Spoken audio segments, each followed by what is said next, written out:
আসসালামু আলাইকুম। আজকে আমি করব গরিবের ইলিশ ভাপা। গরিব বলছি এই কারণে যে ইলিশ মাছগুলো ছোট ছোট তাই। আর ইলিশ মাছগুলো ছোট হলেও প্রত্যেকটা মাছের ভিতরে ডিম ছিল সুন্দর। এই লাউ পাতাটা কালকে রাতে আনা হয়েছে, ফ্রিজে রাখা হয়েছিল। তো আজকে আমি করব গরিবের ইলিশ ভাপা, মানে আমাদের মতো যারা মধ্যবিত্ত আছে তারা যেভাবে ইলিশ ভাপা খায় বা এটাকে ইলিশ ভাপা বলে, আমি আজকে ইলিশ ভাপা করবো। এখানে আমি লাউ 4 পিস মাছ নিয়েছি, লাউ পাতা নিয়েছি 4টা, আর তার সাথে বেটে নিচ্ছি সরিষা, কালো সরিষাটা আমার কাছে বেশি ভালো লাগে। এটা হচ্ছে ঝাঁঝ আসে বেশি, এই জন্য আমি এখানে সরিষা বেটে নিয়েছি। সরিষার সাথে আমি আর দিব কাঁচামরিচ বাটবো। তারপরে হচ্ছে পেঁয়াজের সাথে, যদিও আমরা রসুন কখনো ইলিশ মাছে খাই না, তারপর আমি সেদিন যখন একটু রসুন দিয়েছিলাম দেখছি না বেশ মজাই লেগেছে। আর এই রান্নাটা আমাদের ঘরে এত জনপ্রিয়, অনেক মজা হয় রান্না করলে। যারা যারা খাননি এখনও তারা ট্রাই করবেন নিশ্চয়ই। আমিও প্রায় দিন করি, তো একদিন ভাবলাম আপনাদের সাথে শেয়ার করি ইলিশ ভাপাটা। অনেক মানুষ অনেক বড় বড় ইলিশ দিয়ে করে, আসলে আমার কাছে অত বড় ইলিশ মাছ ছিল না, তাই আমি আমার ঘরে যতটুকু ছিল যতটুকু ইলিশ মাছ ছিল ওটাকেই নিয়েছি। তারপরও চমৎকার লাগে এটা খেলে।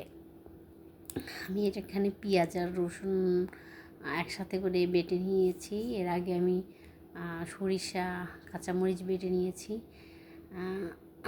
তারপর আমি এটাকে মশলার সাথে এটা আমি মিশিয়ে নেব একসাথে। এটার সাথে আমি আরও অ্যাড করব একটু হলুদের গুঁড়া, একটু মরিচের গুঁড়া, একটু ধনিয়ার গুঁড়া, লবণ, তারপরে হচ্ছে সরিষার তেল। সবগুলো একসাথে মাখিয়ে পরে মাছটার সাথে মাখিয়ে পরে এটা আমি ভাপায় দিব। আসলে অনেক মজা লাগে, অনেক মজা, যেটা বলার বাহুল্য, অনেক মজা। আমার কাছে তো অনেক মজা লাগে, জানি না কার কাছে কেমন লাগবে।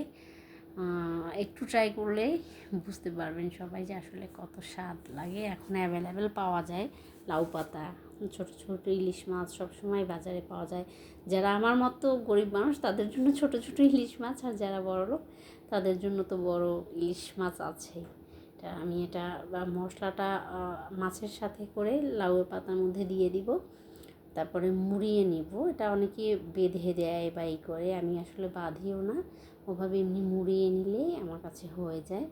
দেন আমি মুড়িয়ে নিচ্ছি শীতের দিন, মুড়িয়ে পরে এভাবে করে আমি এভাবে চেপে রেখে দিব। কতক্ষণ রেখে দিলে পরে সব কটা যখন আমার হয়ে যাবে তখন আমি এটাকে একটা কড়াই বলতে হচ্ছে, এটা আমি ফ্রাই প্যানেও দেবো না, এটা আমি যেই কড়াইতে রুটি ভাজি ওই কড়াইটার মধ্যে আমি দিয়ে দেবো, সাথে একটু সরিষার তেল দিয়ে দেবো।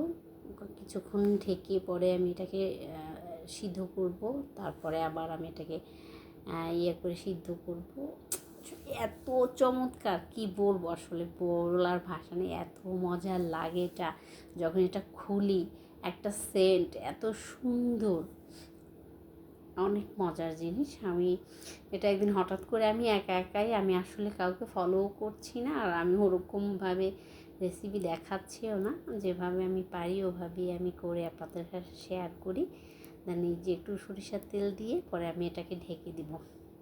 এটাকে ঢেকে দিয়ে আমি কয়েকবার উল্টে পাল্টে পরে এটাকে আমি এই যে এটা থেকে একটু পানি ছেড়ে দিয়েছি, লাউ পাতার থেকে একটু পানি ছেড়েছে। ছাড়া আমার একটু মশলাও কিন্তু বাইরে বের হয় না, আমি বাঁধিনি এটাকে। অনেকে বেঁধে দেয়, কিন্তু আমি এটা বাঁধিনি, তারপরেও আমার একটু মশলাও বাইরে বের হয় নাই।